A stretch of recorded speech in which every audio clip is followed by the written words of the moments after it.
buklatin natin. Oh, ang kikislap na malalaki.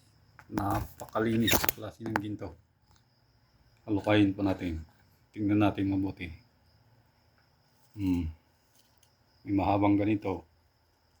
Ang pahaba. Parang hinulma. Halos magkakahugis. Nakakapagtaka ang ginto kung minsan. Kung may pahaba, pahaba. Kung pabilog, pabilog naman na marami. Ito may pahabang ganun. May paris na ganito o nayupi lang. Ay o nabaluktot. Parang hinulma lang. Tsaka itong mga kasama, pahaba na rin. Hindi natin alam kung paano nangyayari yung ganyan. Parang hinulma. Sige, timbangin po natin. Ano timbangin mo ito?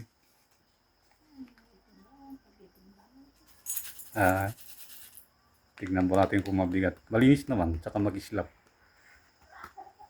Tignan natin. Palagay ko mabigat to eh. Subukan po natin yung 5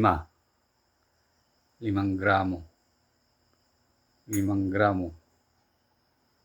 At saka yung 1 gramo pa. Yun. Lagay po natin.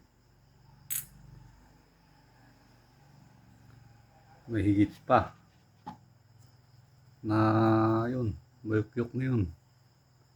Ilagay pa po natin yung 2 guhit. Yung 200 milligrams. Kung paano.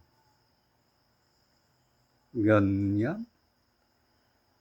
6 na gramo at 2 guhit. Ang pagkatimbang dito. Sa gintong malaki nito. Na malinis. Pira. Paldo. Sige, ito po.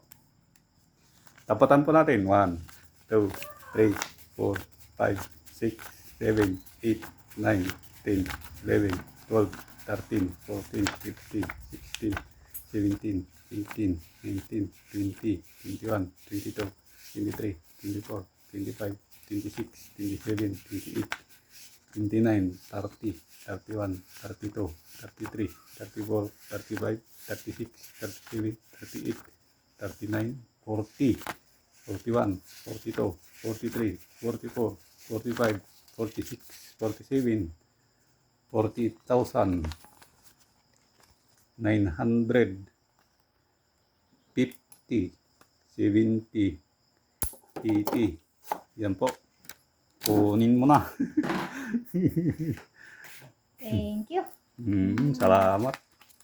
Maraming salamat po sa tiwala. Salamat ng marami.